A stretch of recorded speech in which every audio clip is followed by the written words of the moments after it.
त्या संमेलनाचे आजचे उद्घाटक पद्मश्री आणि आदरणीय सुखदेव थोरात सर, या कॉलेजचे प्रिन्सिपल जे या पहिल्या सत्राचे अध्यक्ष होते, देवेश कांबळे सर, शेंडे सर आणि मित्रांनो,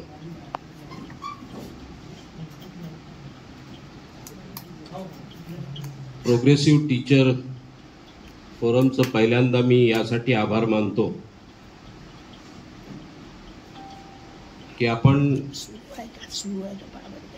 जी संघटना स्थापत आहात ती केवळ संघटनांच्या सदस्यांच्या आर्थिक प्रश्नाभोवती फिरणारी नाही, तर ज्या क्षेत्रात आपण काम करतो आहे त्या क्षेत्रात एक वैचारिक हस्तक्षेप करण्याची जबाबदारी म्हणून आपण सगळे संघटित होत आहात, ही खऱ्या अर्थाने एक चांगली बाब आहे असं मी मानतो. आणि त्यासाठी आपल्या सगळ्यांचे मी मनापासून आभार मानतो. ते खरं तर ही आभार मानायची वेळ यायला नको होती. सगळीकडे वणवा पेटलेला आहे आणि या पेटलेल्या वणव्यामध्ये तुम्ही एका चोचीनं का होईना एक थेंब पाणी टाकतात, म्हणून तुमचे आभार हे व्यक्त करणं गरजेचं होतं. परंतु त्याची दुसरी बाजू आहे की वणवा कसा पेटला. आम्ही जर आधीच पाणी टाकत राहिलो असतो तर हा वणवा पेटला नसता, हेही तेवढंच खरं आहे. याच्या दोन्ही बाजू लक्षात घेता इतिहास विसरून आजचं वर्तमान आणि उद्याचं भविष्य याची सांगड घालत शिक्षण क्षेत्रामध्ये आपण जो हस्तक्षेप करणारा तो अत्यंत महत्वाचा आहे, तितकाच गरजेचा आहे. शिक्षण क्षेत्रात आपण काम करतो, आपण हस्तक्षेप नाही करणार तो कोणी करावं. शिक्षण क्षेत्रामध्ये हस्तक्षेप करायचा शिक्षकांनी, प्राध्यापकांनी केवळ त्यांच्या पुरती जबाबदारी असंही मी मानत नाही. शेतकऱ्यांचा प्रश्न शेतकऱ्यांनी सोडवावा, स्त्रियांचा प्रश्न स्त्रियांनी सोडवावा, शिक्षणाचा प्रश्न शिक्षकांनी सोडवावा असं मी मानणाऱ्यांपैकी नाही. परंतु जेव्हा कुठे केव्हा तरी आपण एखाद्या विषयाचा सामाजिक विचार करतो, आपण त्याचा व्यवस्थाशी जोडून विचार करतो, तेव्हा मग कुठल्याही प्राध्यापकाला हे सांगावं लागत नाही की शेतकऱ्यांचा प्रश्न उभा झालाय, चल रे बाबा तिथे. तो शेतकऱ्यांच्या प्रश्नाशी शिक्षणाच्या प्रश्नाशी नाळ जोडायला समर्थ बनतो. आणि ही अत्यंत महत्वाची गोष्ट आहे, ज्याकडे आपल्या 75 वर्षाच्या भारताच्या स्वातंत्र्योत्तर कालखंडामध्ये विविध जात धर्माचे जे मध्यमवर्गीय तयार झालेत, केवळ प्राध्यापक केवळ शिक्षक असं मी म्हणत नाही, तर थेट बाबूंपासून तर कुठेही जी मध्यमवर्गीय तयार झाली आहे ते मध्यमवर्गीय त्यांनी त्यांचा इतिहास विसरलेत, त्यांचा संघर्ष आधीच्या पिढीचा विसरलेत आणि पुढच्या भविष्याचा वेध घेण्याचा क्षमता असूनही ती अदृश्य ठेवली. ती अदृश्य ठेवली यासाठी म्हणतो की एका मध्यमवर्गीय म्हणजे मार्क्स असं म्हणतो की वर्ग बदलला की जाणीवा बदलतात, आणि तुमच्या जाणीवा बदलल्या की तुमचं वर्तन, तुमचं दर्शन हे सगळं बदलतं. आपल्याच्या जीवनमान उंचावणे याचा अर्थ आपल्या जाणीवा अदृश्य करणे नव्हे. जीवनमान जरूर उंचावल्या गेलं पाहिजे, पण जीवनमान खालावलेलं होतं हे कधी विसरता कामा नये. हे जर विसरलो तर मग आपल्याला उंचावलेल्या जीवनमानाची किंमतही कळत नाही, कारण ते सहज आपल्याला आपल्या पिढीत नाही मिळाला, मागच्या पिढीच्या संघर्षाचं ते फलित असतं. हे याची जाण झाली की पुढच्या पिढीच्या भविष्यासाठी संघर्षाची प्रेरणा मिळते. आणि या सगळ्या गोष्टींचा संबंध या संघटनेशी आहे, म्हणून मी पुन्हा आपले एकदा आभार मानतो. मित्रांनो, भारतामध्ये अशा खूप मिथ्स आहेत, आपल्या धारणा तयार केल्या जातात. हे शिक्षण आयोग, शिक्षण धोरण हे शिक्षणाचा विचार करते अशी आपली सगळ्यांची धारणा आहे. ही धारणा सहजपणे आपली तयार झाली नाही, ती तयार केल्या जाते. ही धारणा शिक्षणाचा विचार शिक्षण आयोग किंवा शिक्षण धोरण करते असं समजणं हे अर्धसत्य आहे. ही पहिली मीथ आहे शिक्षणाच्या संदर्भातली उभी केलेली. याचा बारकाईनं आपण विचार करायला पाहिजे. कुठलंही शिक्षण धोरण हे तुम्हाला जर तुम्ही त्याचा आराखडा अगदी स्वातंत्र्योत्तर कालखंड आणि भारतामधलं जे पहिलं हंटर कमिशनचा आयोग झाला, त्याला अधिकृत आयोग म्हणता येईल 1882 मधला, तेव्हापासूनच जर आपण सगळे आयोग तपासले तर आपल्या हे लक्षात येईल की हे धोरण तयार करणारे भारत कसा घडवायचा याचं ब्लूप्रिंट देत असतात, कसं शिकवायचं यासाठी देत नसतात. हे लक्षात घ्या. तो सेकंडरी पार्ट आहे, तो पार्ट अँड पार्शल आहे. मुख्य उद्देश त्यांचा हा देश कसा घडवायचा याचं ब्लूप्रिंट असते. हे ब्लूप्रिंट जर आपल्याला समजलं नाही तर मग कुठल्याही धोरणाच्या अंतरंग आपण जाणू शकत नाही. म्हणून एक पहिली मीथ आपण तोडली पाहिजे की शिक्षण धोरण हे शिक्षणाचा विचार करतं. शिक्षण धोरणाकडे बघत असताना हाय धोरण कसा भारत घडवू पाहते हे शोधलं पाहिजे. तर मग आपल्याला त्या धोरणाचं अंतरंग समजण्यासाठी मदत होईल. दुसरी मीथ आहे की शिक्षण हे स्वायत्त आहे, राजकीय आहे, अशी दुसरी मीथ तयार केली गेली. शिक्षण हे तुम्ही आतापर्यंत स्वातंत्र्योत्तर कालखंडामध्ये भारताच्या आजच्या घडीपर्यंत भारतात जे सत्ता बदल झाली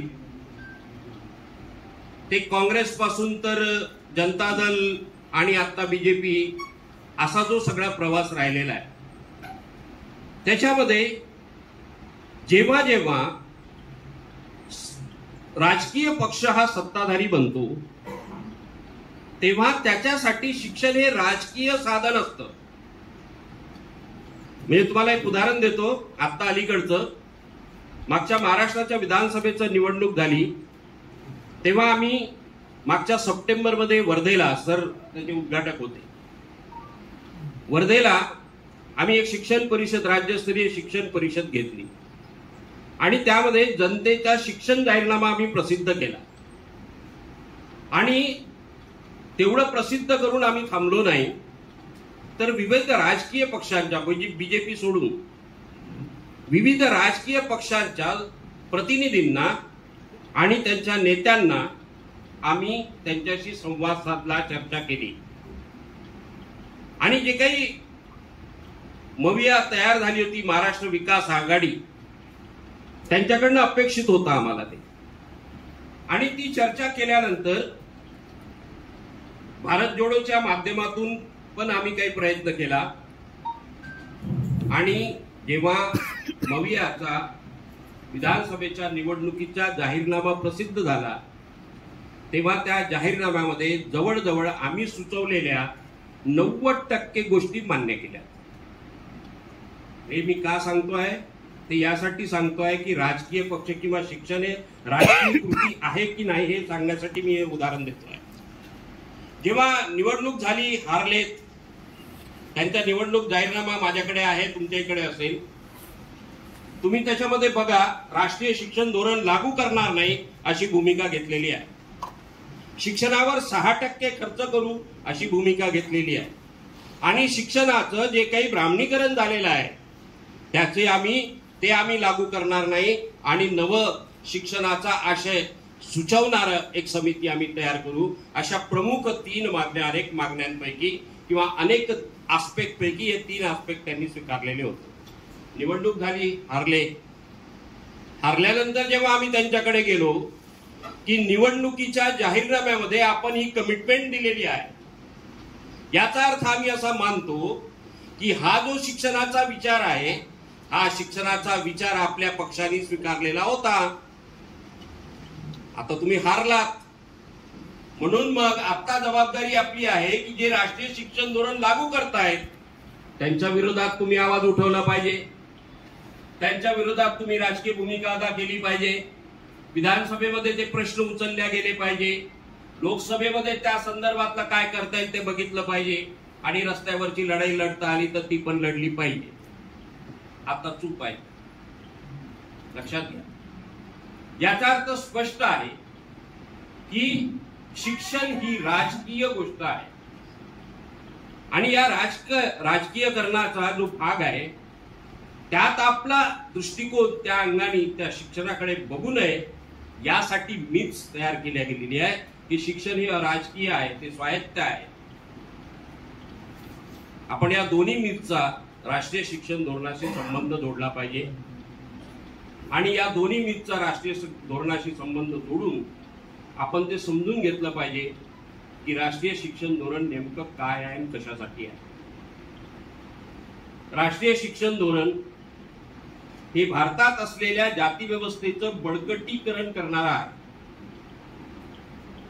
राष्ट्रीय शिक्षण धोरण भारतामध्ये असलेल्या स्त्री पुरुष विषमतेचं बळकटीकरण करणार आहे. राष्ट्रीय शिक्षण धोरण भारतामध्ये असलेल्या शिक्षणाच्या खाजगीकरणाचं उन्नयन करून बाजारीकरण करणार आहे. आणि राष्ट्रीय शिक्षण धोरण ही जी लोकशाही रचना आहे ती नष्ट करून एकानुवर्ती निर्णय प्रक्रिया करणारी ही राष्ट्रीय शिक्षण धोरण आहे. बाकी मग सगळ्या या चार मुख्य गोष्टींचे सगळ्या फांद्या आहेत, हे लक्षात घ्या. या चारही अंगांनी राष्ट्रीय शिक्षण धोरणाची तपासणी आपण केली पाहिजे. आम्ही त्या दृष्टीने गेली 6 वर्ष सातत्याने प्रयत्न करतो आहोत. कस्तुरी रंगन कमिटीचा रिपोर्ट 1 जून 2019 ला प्रसिद्ध झाला.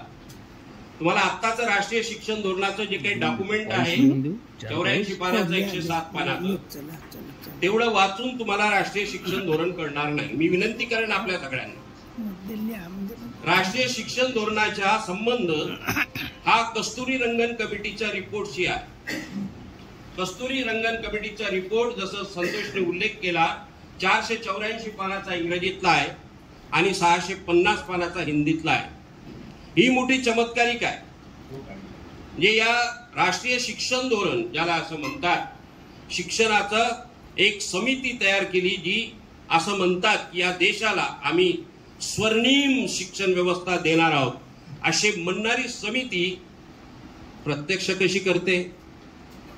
त्या समितीचा जो काही मसुदा आहे तो केवळ 2 भाषांमध्ये प्रसिद्ध केला गेला, एक इंग्रजी आणि दुसरं हिंदी. इंग्रजीचंही ट्रान्सलेशन तिथल्या ट्रान्सलेटर कडनं करून घेतलेलं नाही, तर गुगल ट्रान्सलेशन करून घेतलेलं आहे. आपल्याला सगळ्यांना माहिती असेल राज्यघटनेच्या सूचीमध्ये 22 भाषा आहेत आणि राज्यघटनेचं बंधन आहे की सरकारी कुठलीही धोरणात्मक बाब असेल या 22 भाषांमध्ये प्रसिद्ध केली पाहिजे. 2 भाषांमध्ये प्रसिद्ध करत असताना या समितीचं उद्दिष्ट काय आहे, याचं अंतरंग काय आहे हे आपल्या लक्षात आलं. पहिलं, राज्यघटनेला डावलणारी ही पहिली कृती होती. जो देश घडवू इच्छितो तो राज्यघटनेला डावलतो, म्हणजे त्याला देश कसा घडवायचा आहे याचा विचार केला पाहिजे, याचं चिंतन केलं पाहिजे. हा पहिला आक्षेप आहे राष्ट्रीय शिक्षण धोरणावरचा की त्यांनी जे प्रसिद्ध केला ज्या भाषांमध्ये, इतर 20 भाषीय जनतेला त्यांनी या प्रक्रियेमध्ये हस्तक्षेप करण्यापासून थांबवलं. ज्याला गोंडीच भाषा येते, ज्याला मराठीच येते, हिंदी येत नाही, इंग्रजी येत नाही, पण शिक्षणाचा अभ्यासक आहे, शिक्षणाची जाण आहे, असा माणूस त्या तुमच्या 2 याच्यामध्ये हस्तक्षेप कसा करेल. मराठी येत असलेला आणि शिक्षणावर काही कॉन्ट्रीब्युशन या देशात देऊ शकलेला, पण त्याला हिंदी येत नाही, इंग्रजी येत नाही, त्याची तुम्ही दखल घेतली नाही, कारण तुम्हाला ती घ्यायची नाही. हे काही अनवधानाने झालेल्या गोष्टी नाही, ह्या जाणीवपूर्वक घडत असतात, ज्याचा राजकीय एक भाग असतो. दुसरी गोष्ट, आतापर्यंत भारताच्या संसदेमध्ये कदाचित हे पहिलं उदाहरण असेल की जे राष्ट्रीय शिक्षण धोरण हे लोकसभेमध्ये चर्चा न करता, राज्यसभेमध्ये चर्चा न करता हे धोरण लागू केलं गेलेलं आहे. हे धोरण मंत्रिमंडळाच्या 29 जुलै 2020 ला मंत्रिमंडळाच्या बैठकीमध्ये हे धोरण, या धोरणाला मंजुरी दिली गेली आणि त्याची अंमलबजावणी सुरू झालेली आहे. राज्यघटना काय म्हणते की कुठलंही धोरण जेव्हा तुम्ही नवं धोरण आणता तेव्हा ते धोरण हे तुम्ही लोकसभेमध्ये चर्चेला घेतलं पाहिजे, तिथून ते राज्यसभेमध्ये चर्चेला घेतलं पाहिजे आणि दोन्ही या सभागृहामध्ये पास केल्यानंतर राष्ट्रपतीच्या नोटिफिकेशनसाठी ते गेलं पाहिजे. ही प्रोसेस आहे. ही प्रोसेस कोण फॉलो करेल? ज्याला लोकशाही मान्य आहे, ज्याला राज्यघटना मान्य आहे तो फॉलो करेल. ज्याला हे मान्य नाही तो हे याच्या अगदी उलटे कार्य करेल. ही प्रोसेस राष्ट्रीय शिक्षण धोरणाच्या संदर्भात आपल्याकडे पार पाडल्या गेलेली नाही. हा दुसरा आक्षेप. तिसरा आक्षेप आहे की राष्ट्रीय शिक्षण धोरणामध्ये जेव्हा कस्तुरीरंगन कमिटीचा रिपोर्ट होता तेव्हा तो प्रसिद्ध केला. पहिल्यांदा 30 दिवस त्यांनी दिलेले होते तुमच्या क्रिया प्रतिक्रिया देण्यासाठी. नंतर मग लोकांची ओरड झाली की एवढ्या याच्यामध्ये 30 दिवस कमी होतात, मग वाढून दिला 1 महिना, पुन्हा ऑगस्ट पर्यंत, जुलै पर्यंत केलं. पुन्हा वाढ लोकांनी ओरड केली तर ते 31 ऑगस्ट पर्यंत, असे 3 महिन्यापर्यंत कालावधी वाढवून दिला. या 3 महिन्याच्या कालावधीत राष्ट्रीय शिक्षण धोरण जाहीर करायच्या आधी किंवा निर्णय घेण्याच्या आधी किंवा निर्णय घेण्याच्या क्षणी त्यांनी डिक्लेअर केलं की या कस्तुरीरंगन कमिटीचा जो रिपोर्ट आहे याच्यावर 2 लाख प्रतिक्रिया आलेल्या आहेत. पण त्या 2 लाख प्रतिक्रियांचं वर्गीकरण काय आहे? समर्थनात आहे, सुधारवादी आहे की नाकारणारे आहे? सांगावं लागेल ना. आणि जर तुम्ही त्या 3 प्रकारच्या प्रतिक्रियांचं वर्गीकरण करून तुम्ही नाकारणाऱ्यांची दखल घेतली नाही, सांगा काही अडचण नाही, तुमचं काय आहे, स्वातंत्र्य आहे, तुमचं लोकमत आहे, बहुमत आहे, तुमचं स्वातंत्र्य आहे. मी तुमच्या कृती तुम्ही अशी का केली याच्याबद्दलचं मला फार काही आश्चर्य वाटत नाही, कारण तुम्ही त्याच मातीचे जन्मा दृष्टीच्या. हा तिसरा आक्षेप आहे की त्या ज्या प्रतिक्रिया आल्या, लोकांनी आक्षेप घेतले, त्या आक्षेपाची दखल घेतल्याची एकही नोंद या राष्ट्रीय शिक्षण धोरणामध्ये दिसत नाही. आणि म्हणून या अत्यंत 3ही ज्या महत्वाच्या गोष्टी होत्या त्या राष्ट्रीय शिक्षण धोरणाने डावललेल्या आहेत. एक लक्षात घेतलं पाहिजे की या सरकारचं, ज्या पक्षाचं बहुमत तिथे आहे आणि मेजॉरिटीने ते बिल ते पास करू शकतात, अशी स्थिती असताना लोकसभेमध्ये चर्चेला का नाही घेतलं? केवळ राज्यघटना डावलायची होती का? केवळ त्यांना लोकशाहीचं खून करायचं होतं का? तिसरा एक मुद्दा त्याच्याशी जोडलेला आहे, तो म्हणजे की जेव्हा संसदेमध्ये एखादी चर्चा होते किंवा कुठली डिबेट जेव्हा तुम्ही पुढे करता तेव्हा डिबेट हा एकसुरी नसतो, एकच बाजू सगळे मांडतील असं होत नसतं. 100 लोक बसलेले आहेत आणि त्याच्यापैकी 99नी राष्ट्रीय शिक्षण धोरणाच्या बाजूने हात वर करून आपलं समर्थन केलं. एक विरोधी मत असू शकतं. हे विरोधी मत राष्ट्रीय शिक्षण धोरणाच्या उणिवा स्पष्ट करतं, लक्षात घ्या. म्हणजे कुठल्याही धोरणाच्या संदर्भातलं ही जी उणीव आहे, ही उणीव लोकसभेमध्ये नोंद झाली असती आणि त्याची चर्चा मीडियामध्ये झाली असती. म्हणजे तिसरा आणि चौथा जो काही मुद्दा असेल तो अत्यंत याच्यामध्ये आपण लक्षात घेतला पाहिजे की या सरकारला विरोधी मताची दखल घ्यायची नाही इथपर्यंत ठीक आहे, विरोधी मताची चर्चाही घडवून आणायची नाही, त्यासाठी त्यांनी संसदेमध्ये ती चर्चा केली नाही. जेव्हा एखाद्या डिबेट, एखाद्या विषयावरचा हा खुला होतो, ओपन होतो, सर्वकालिक सगळ्यांसाठी होतो, तेव्हा त्याच्या क्रिया प्रतिक्रिया ह्या देशभर उमटतात. देशभर त्याची चर्चा घडते आणि राष्ट्रीय शिक्षण धोरण जे स्वर्णिम आहे अशी म्हणण्यासाठी काहीतरी अडथळे निर्माण झाले असते आणि म्हणून त्यांनी या पद्धतीने ही रचना उभी केलेली आहे.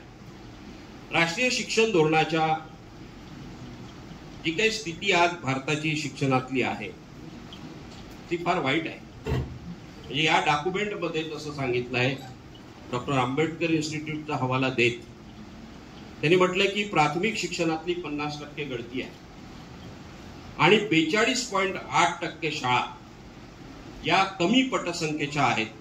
कमी पटसंख्येच्या म्हणजे कोणत्या, काय निकष ठरवायच्या कमी पटसंख्येच्या? राष्ट्रीय शिक्षण धोरण आणि कस्तुरी रंगन कमिटीच्या रिपोर्टमध्ये त्याला एक आकडा दिलाय 30चा. हा 30चा आकडा कुठून आला? 30चा आकडा शिक्षण हक्क कायद्यातून आला. शिक्षण हक्क कायदा 30 विद्यार्थ्यास एक शिक्षक हा बंधनकारक केलेला आहे आणि 31ला 30च्या वर हा दुसरा शिक्षक द्यावा लागतो.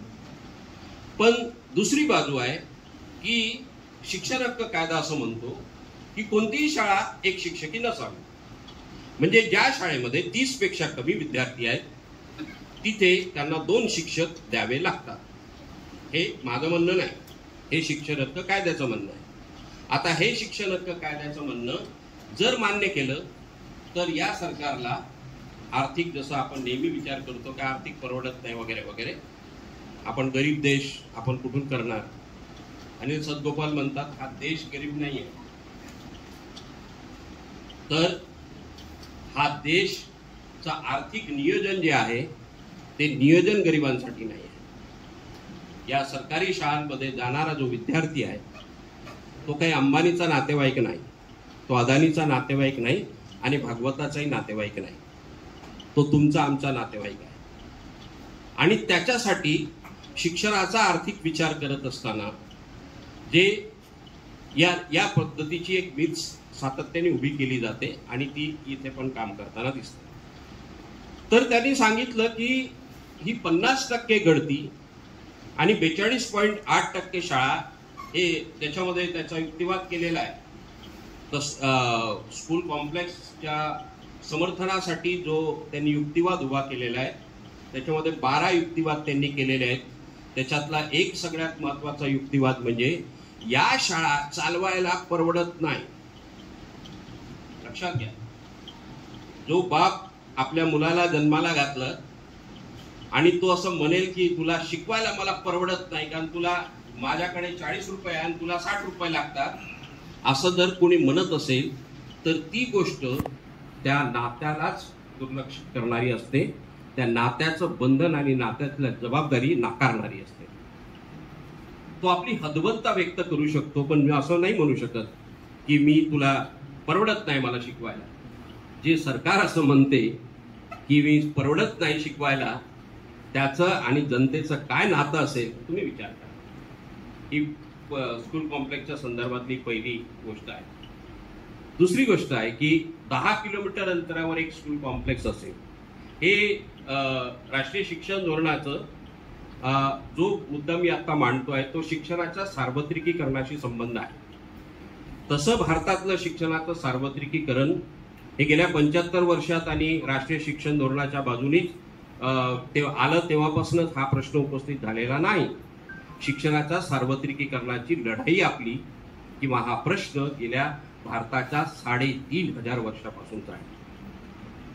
भारतातली पहिली औपचारिक शिक्षण संस्था जी अस्तित्वात आली ती आहे गुरुकुल शिक्षण पद्धती आणि या गुरुकुल शिक्षण पद्धतीमध्ये शिक्षणाच्या सार्वत्रिकरण विरोधी भूमिका होती. स्त्री शूद्राती शूद्रांना शिक्षण बंदीची भूमिका ही शिक्षणाच्या सार्वत्रिकरण विरोधी भूमिका होती जी गुरुकुलमध्ये घेतल्या गेलेली होती. हे गुरुकुल ज्याचं मॉडेल होतं ते वर्णव्यवस्थेचं मॉडेल होतं. गुरुकुल शिक्षण व्यवस्थेचं कामच हे होतं की तिने वर्णव्यवस्थेचे नीतिमूल्य आणि रचना टिकवायची आहे, संवर्धन करायचं आहे, तिला बळकटीकरण करायचं आहे. त्यासाठी गुरुकुल शिक्षण व्यवस्था अस्तित्वात आली. तुम्हाला हे तर सगळ्यांना बहुतेक माहिती आहे की गुरुकुल शिक्षण व्यवस्थेमध्ये सगळ्यांना शिक्षण नव्हतं, शिक्षण बंदी होती, इथपर्यंत आपल्याला बहुतेक माहिती आहे. पण आपल्याला हे माहिती नसेल कदाचित की गुरुकुल शिक्षण पद्धतीमध्ये शिक्षणाचं खाजगीकरणही होतं. जे ब्राह्मण, जे वैश्य, जे क्षत्रिय तिथे शिक्षणाला जात होते त्यांना विनामूल्य शिक्षण नव्हतं, त्यांना मोबदला चुकवावा लागत होता. तो आज डिटेलमध्ये जाण्याचा आजचा विषय नाही. तिसरा मुद्दा सांगतो की शिक्षणाचं स्तरीकरण होतं. म्हणजे पहिल्यांदा गुरुकुलमध्ये म्हणजे या सगळ्या गोष्टी लक्षात घेतलं पाहिजे. वर्तमान नीट समजायचं असेल त्याचे धागेदोरे किमान पातळीवर इतिहासाशी जे जोडलेले आहेत ते समजून घ्यावे लागतात आणि ते समजून घेतले तर वर्तमान लख्खपणे आपल्या पुढे आपल्याला दिसायला सुरुवात होते. तिसरा जो मुद्दा आहे शिक्षणाच्या स्तरीकरणाचा. पहिला काही काळ बरेच काळपर्यंत गुरुकुल शिक्षण पद्धतीमध्ये ब्राह्मणांना शिक्षण होतं, इतरांना नव्हतं. जेव्हा प्रवेश दिला गेला तेव्हा क्षत्रियांना दिला गेला आणि नंतर वैश्यांना दिला गेला. क्षत्रिय, वैश्य आणि ब्राह्मण हे तीनही एकाच वर्गामध्ये, जसं आता एक सार्वभौमिक शिक्षण व्यवस्था उभी झालेली आहे.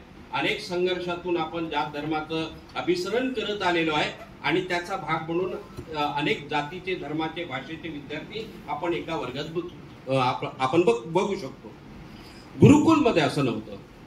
गुरुकुलमध्ये जे शिक्षण आणि जो वर्ग ब्राह्मणांसाठी होता तिथे क्षत्रिय आणि वैश्याला प्रवेश नव्हता. जिथे क्षत्रियाला होता तिथे ब्राह्मण आणि वैश्याला प्रवेश नव्हता आणि जिथे वैश्याला होता तिथे ब्राह्मण आणि क्षत्रियाला नव्हता. हे लक्षात घ्या. शिक्षणाचं स्तरीकरण आहे. हे शिक्षणाचं स्तरीकरण भारतीय समाजामध्ये वर्ग व्यवस्थेच्या ज्या उतरंडीची रचना उभी केली तीच नंतर जाती व्यवस्थेमध्ये झिरपत जाती व्यवस्थेने ती तशीच उचलली, त्याचं ते प्रतिबिंब आहे. शिक्षण व्यवस्था काहीतरी निर्माण करते आणि ते समाजाला त्याचं प्रतिबिंब पडते असं फार कमी होतं. समाजात जे अस्तित्वात असते त्याचं प्रतिबिंब शिक्षण व्यवस्थेत पडतं. ही घटना जास्तीत जास्त घडते.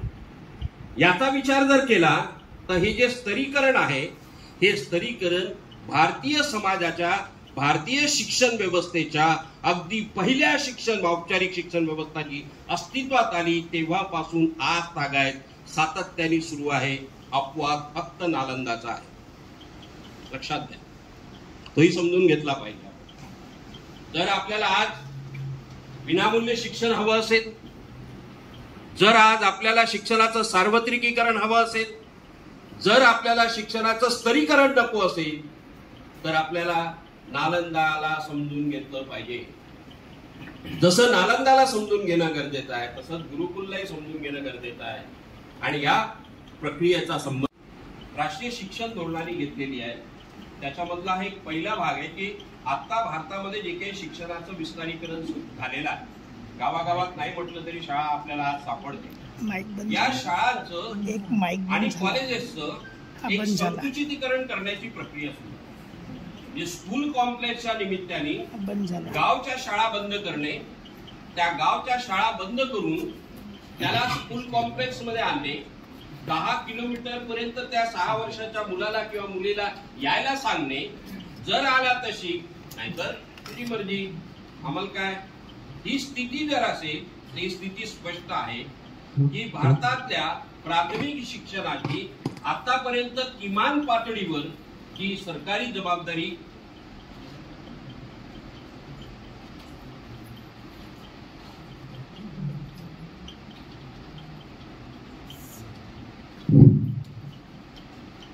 जी सरकारी जबाबदारी घेतल्या जात होती त्यातून आता ही प्राथमिक शिक्षणापासूनच पळवाट घेण्याची भूमिका सरकारने घेतलेली आहे. हे शिक्षणाच्या सार्वत्रिकरण विरोधी हा दृष्टिकोन आहे. इतक्या याच्यावरच ते थांबले नाही. तर तुम्ही मधल्या काळात पाहिलं असेल, महाराष्ट्र पूर्ण देशातलं पहिलं राज्य असेल कदाचित की जे शिक्षणाच्या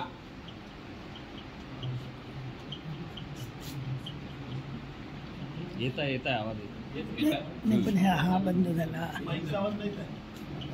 ठीक आहे, ऐकू येत. शिक्षणाच्या हे बक्सा बंद सार्वत्रिकीकरणाच्या संदर्भातला हा जो मुद्दा आहे आणि संपूर्ण देशामध्ये महाराष्ट्र असं एक कदाचित एकमेव पहिलं राज्य असेल ज्यांनी संपूर्ण खाजगीकरणाची भूमिका घेतली. मधल्या काळात तुम्ही ती वाचली असेल पेपरला. 65,000 शाळा दत्तक योजनेमध्ये त्या महाराष्ट्र सरकारने देण्याचा निर्णय घेतला. या 65,000 शाळा कोणत्या आहेत? खाजगी शाळा नाहीत. ज्या जिल्हा परिषदेच्या आहे, नगर परिषदेच्या आहे, नगरपालिकेच्या आहे, खाजगी अनुदानित आहे, आश्रमशाळा आहे किंवा अजून सरकारी काही शाळा असतील, या सर्व शाळांचं 65,000 शाळा आकडा सुद्धा दिला. या 65,000 शाळा दत्तक योजनेच्या अंतर्गत सरकारने देण्याचा निर्णय घेतला. या दत्तक योजनेमध्ये काय आहे, जो दत्तक घेईल तो 50 लाख ते 3 कोटी पर्यंत या शाळांमध्ये आपली गुंतवणूक करेल. दान देणार नाही, लक्षात घ्या.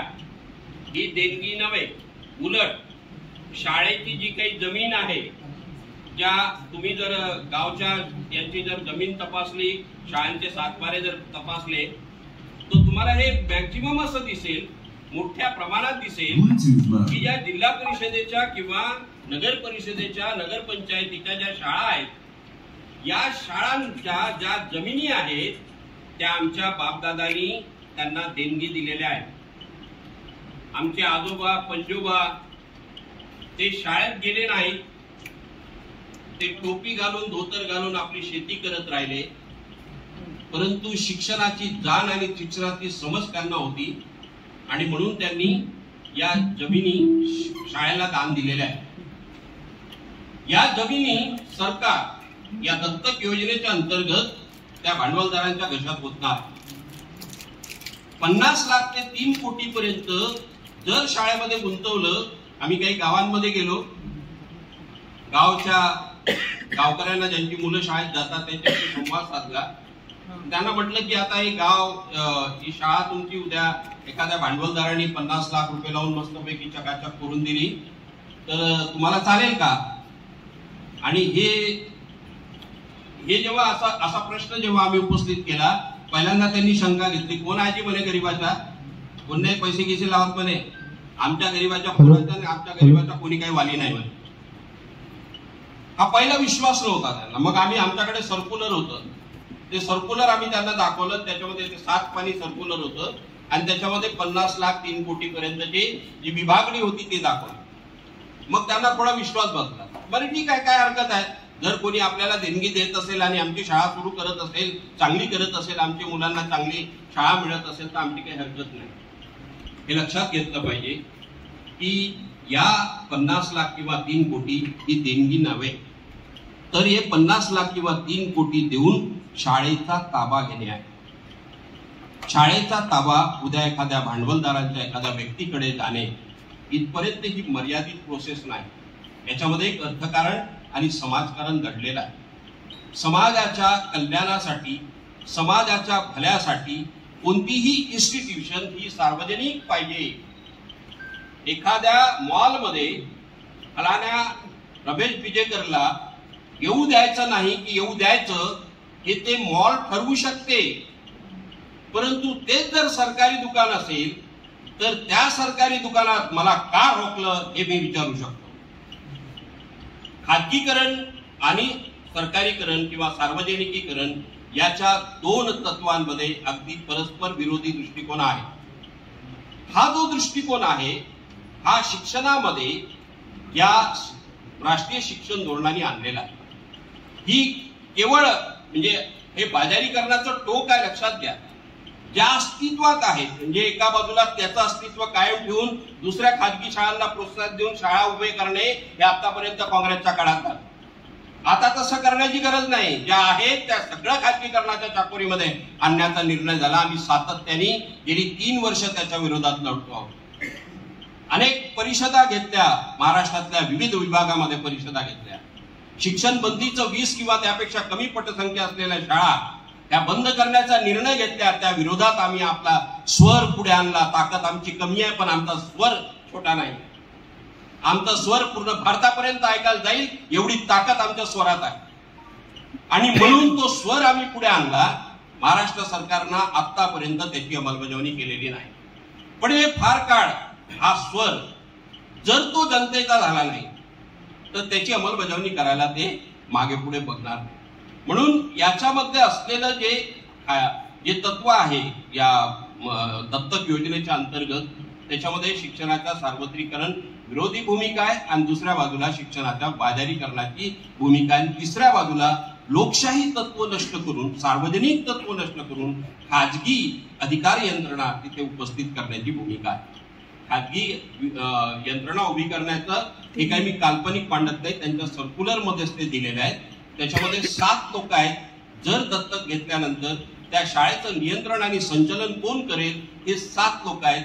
त्या 7 लोकांपैकी 6 प्रशासकीय अधिकारी आहेत आणि 1 प्रतिनिधी असेल, तो ती दत्तक घेण्यासाठी ज्यांनी रक्कम गुंतवली त्याचा प्रतिनिधी असेल. प्रशासकीय अधिकारी शासनाच्या विरोधात जात नाही. निर्णय शासनाने घेतलेला दत्तक घेण्याचा म्हणजे त्या 50 लाख किंवा 3 कोटी ज्यांनी लावलेला आहे त्याला सरकारने परमिशन दिलेली आहे. त्यामुळे प्रशासकीय यंत्रणा त्या निर्णयाच्या किंवा त्याच्या प्रतिनिधीच्या विरोधात उभी राहणार. यातून काय घडलं? यातून सुरुवातीच्या टप्प्यामध्ये ज्या शाळा आहेत त्या शाळांमध्ये काही विनामूल्य शिक्षण देईल, काही सुधारणा होईल, अमुक होईल, तमुक होईल, आणि नंतर ती जी जमीन आहे त्या जमिनीचा वापर त्यांनी कसा करावा हे तो ठरवेल. त्यानंतरच्या टप्प्यामध्ये तो ती फी आकारणे किंवा अभ्यासक्रम कोणता शिकवणे किंवा रिक्रुटमेंट कोणाची करणे या संदर्भातली सगळी निर्णय प्रक्रिया हळूहळू ही खाजगीकरणाच्या शाकोरीमध्ये जाईल.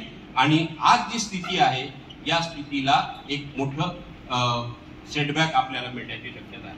आजची स्थिती काही खूप चांगली आहे असं नाही, पण किमान पातळीवर त्याच्यापेक्षा खाली जातो आहोत, म्हणून किमान तेवढं तरी आहोत तिथं तरी थांबू असा विचार म्हणून आपल्याला याचा विरोध करणं गरजेचं आहे.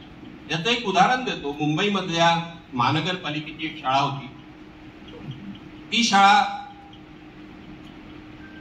2 मजलीची इमारत आहे आणि त्या इमारतीमध्ये प्राथमिक शाळा आणि माध्यमिक शाळा अशी भरत होती. ती त्या शाळेचा काही भाग खाजगी शाळेला दिला. खाजगी शाळा तिथे शिफ्ट झाली. काही काळानंतर त्या खाजगी शाळेच्या संचालकांनी त्या शाळेचा जो मुख्य गेट आहे तोच आपल्या ताब्यात घेतला. मुलं शाळेत गेली तर गेटला कुलूप होता आणि त्याच्यासाठी आमच्या मुंबईच्या कार्यकर्त्यांनी एक मोठं आंदोलन केलं. ते कुलूप तोडवलं, महानगरपालिकेला वेठीस धरलं आणि सांगितलं खबरदार जर तुम्ही असं कराल, आणि त्या खाजगी शाळेला तिथून बाहेर काढल्या गेल्या.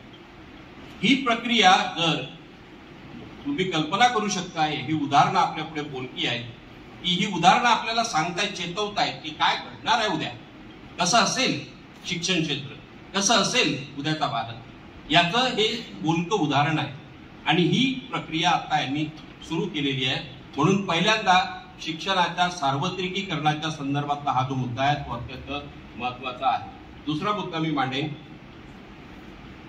की शिक्षणाचं बाजारीकरण. शिक्षणाच्या खाजगीकरण आणि बाजारीकरणामध्ये जो फरक आहे तो आपण लक्षात घेतला पाहिजे.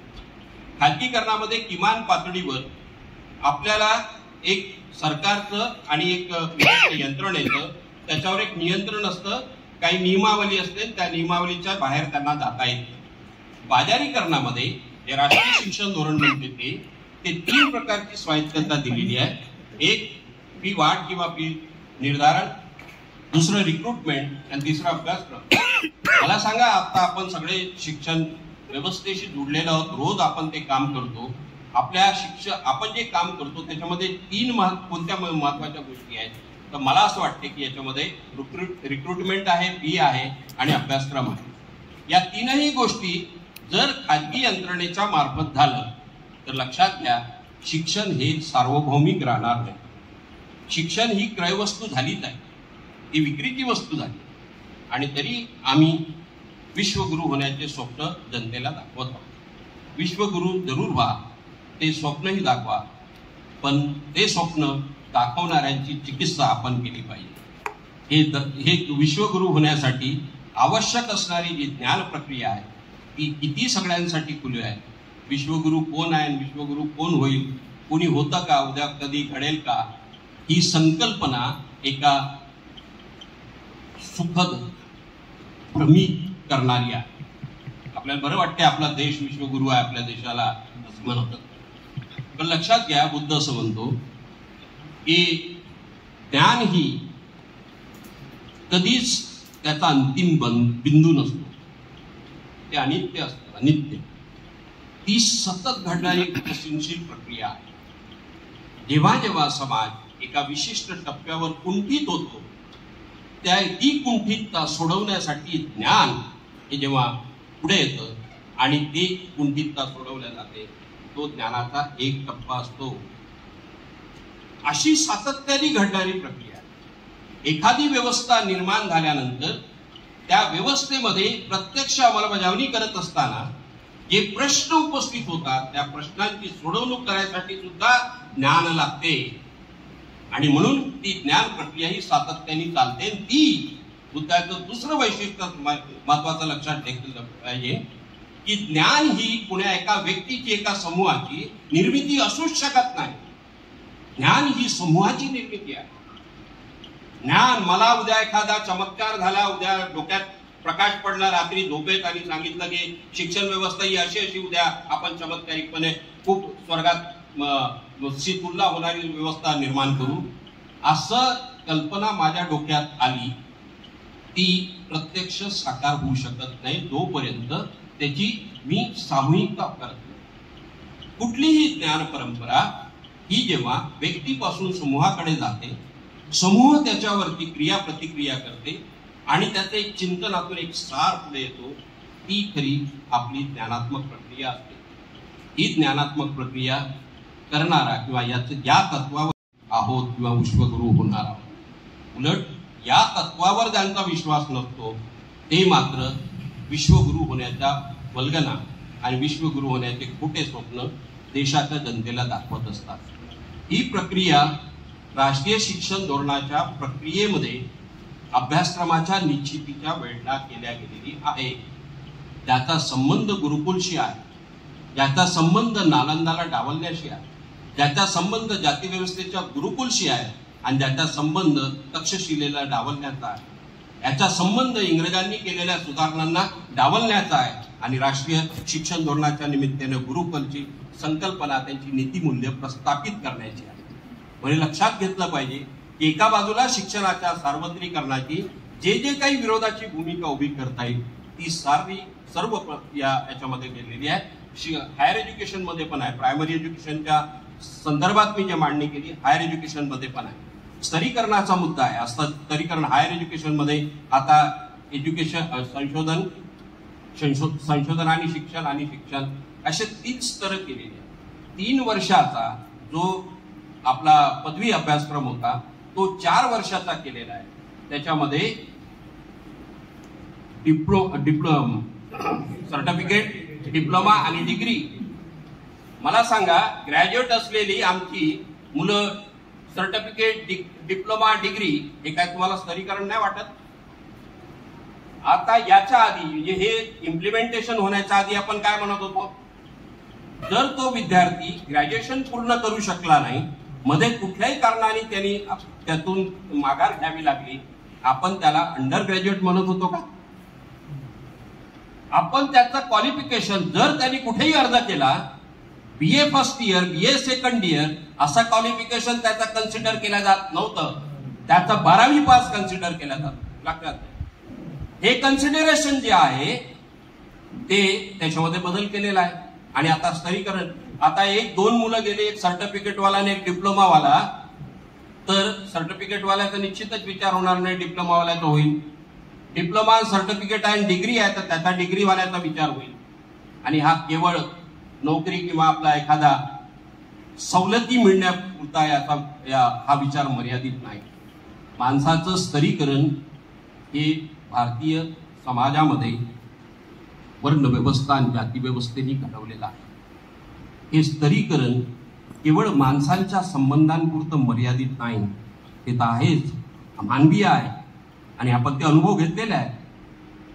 पण याच्या पलीकडे पण या मुद्दा स्तरीकरणामध्ये तो आहे तुमची माझी भौतिक विभागणी, भौतिक सुविधांची विभागणी.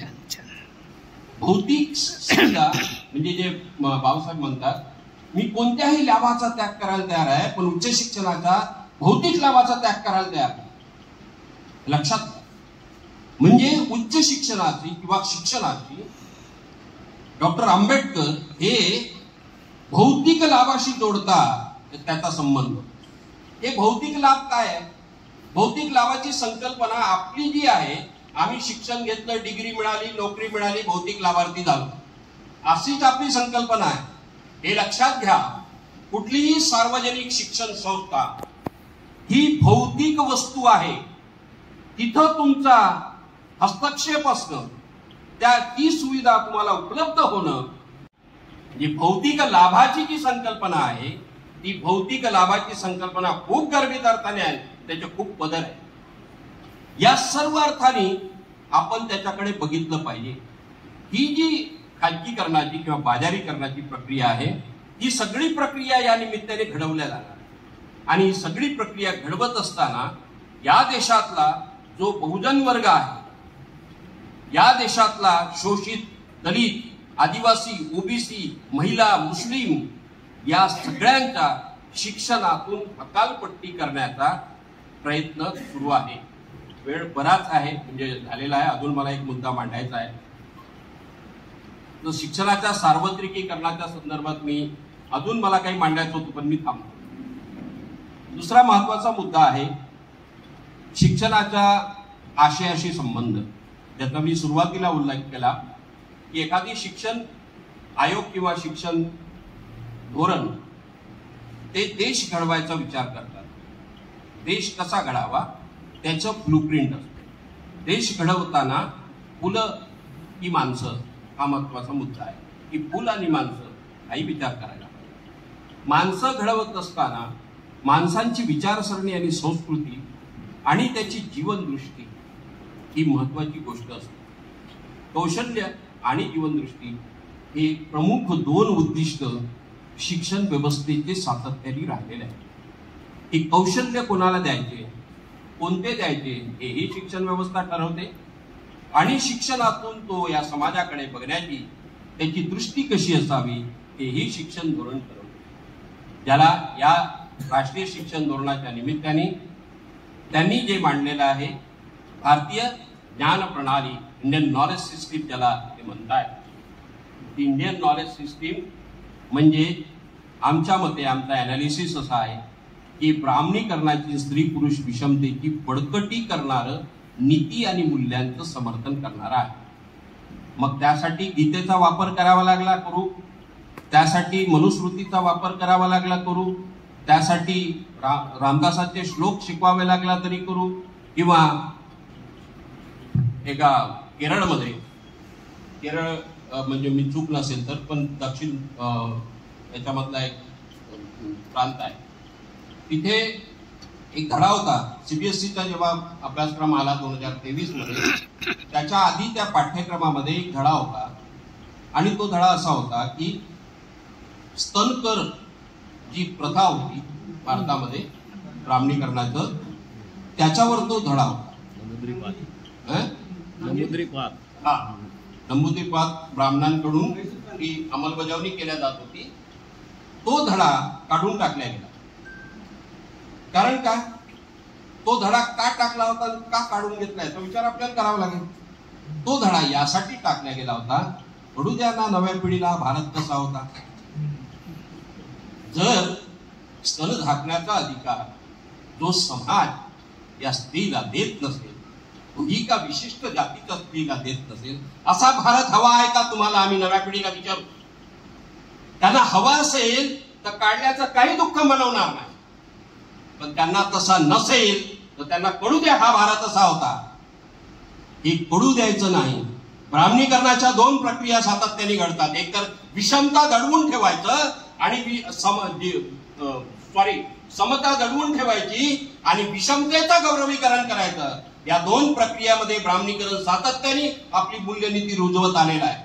मग ते धर्माच्या संदर्भात असेल, संस्कृतीच्या संदर्भात असेल, शिक्षणाच्या संदर्भात असेल, कौटुंबिक रचना असेल, जी जी काही नीती मूल्य तुम्ही समाजामध्ये तपासली, दोन गोष्टी तुम्हाला दिसतील. जी समतेची मूल्य आहे ती दडवून ठेवायची किंवा तिला बदनाम करायची, आणि जी विषमतेची मूल्य आहेत त्याची विषमता न सांगता त्याचं गौरवीकरण करत जायचं. ही प्रक्रिया सातत्याने भारतामध्ये घडते आहे. जेव्हा या राष्ट्रीय शिक्षण धोरण आलं राष्ट्रीय शिक्षण धोरणामध्ये तो धडा काढला, न्यूटनचा तो धडा काढला.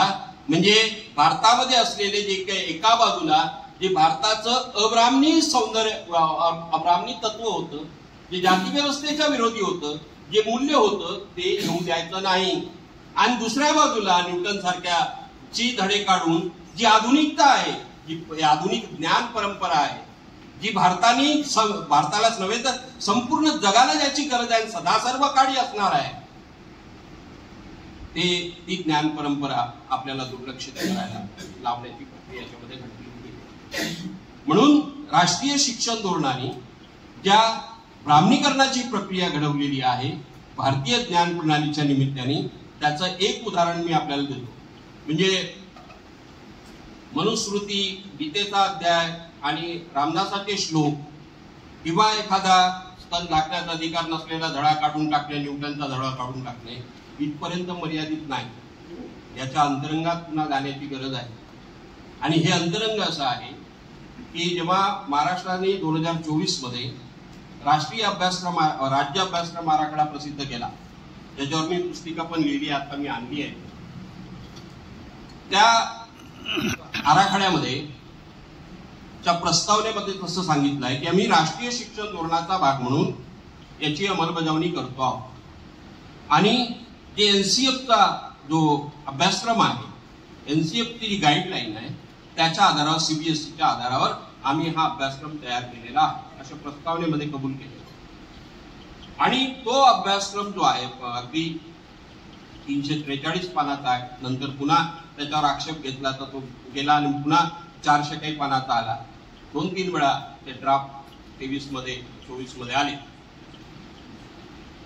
याचा जेव्हा आम्ही अभ्यास केला तर आमच्या असं लक्षात आलं की हे फक्त एवढ्या पुरतं मर्यादित नाही आहे. एक उदाहरण त्याच्यातलं देतो. त्याच्यामध्ये एक पर्यावरणाचा विषय आहे.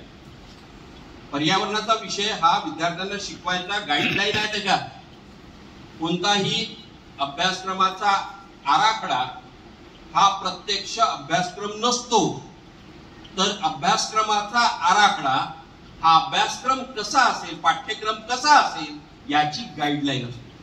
ही गाईडलाईन त्यांनी काय दिलेली आहे त्याचं एक उदाहरण मी देतो की पर्यावरणाचा विषय विद्यार्थ्यांना शिकवायसाठी त्या विषयाची जेव्हा त्यांनी सुरुवात केली तर पहिलंच वाक्य आहे की यजुर्वेदाचं पर्यावरण राखण्यासाठी मोठं योगदान हजारो वर्ष राहिलेलं आहे. यजुर्वेद, सामवेद, अथर्ववेद जे काही वेद आहे, एवढ्या पुरतं ते एक वाक्यात तिथे मर्यादित नाही. त्याच्या पुढे जाऊन ते असं म्हणतायत की भारताची जी सण परंपरा आहे, भारताची जी मूल्य परंपरा आहे, भारताची जी एक सांस्कृतिक परंपरा आहे, ती पर्यावरण रक्षक आहे असं ते निर्वाळा देतात. अधिकृतपणे निर्वाळा देऊन टाकतात न्यायाधीश म्हणून. असं केलेलं आहे. याचे काही पुरावे आहेत का, ते दिलेले आहेत का, ते तुम्हाला पत्ता सापडणार नाही. ठीक आहे, यजुर्वेद असेल तर आम्हाला काही यजुर्वेदाच्या बद्दल काही राग आणि लोभ असण्याचं काही कारण नाही. आम्हाला हवाय या देशात पर्यावरण चांगलं राहिलं पाहिजे, या जगात चांगलं राहिलं पाहिजे. तुम्ही सांगा गाईडलाईन काय आहे आणि कशामुळे नाही आहे ते पण सांगा. जे प्रश्न तुम्हाला सोडवायचे आहेत ते प्रश्नांची कारण मीमांसा, त्याची कारणं जाणल्याशिवाय तुम्हाला कसे सोडवता येईल. मग पर्यावरणाची जर शिकवण देण्याची गरज आहे, याचा अर्थ स्पष्ट आहे की पर्यावरणाचे प्रश्न आजच्या समाजामध्ये उभे झाले आहेत. मग ते पर्यावरणाचे प्रश्न कोणते आहेत आणि ते कोणी उभे केलेत, कशामुळे आहेत, कारण काय आहे, याची चर्चा तुम्हाला कुठेच दिसणार नाही. संपूर्ण साधारणतः 27 पानं त्या एका प्रकरणावर दिलेली आहेत. त्या 27 पानामध्ये तुम्हाला ही 2 गोष्टी सापडणार नाही. फक्त गांधीजींचं एक वाक्य त्यांनी दिलं आहे.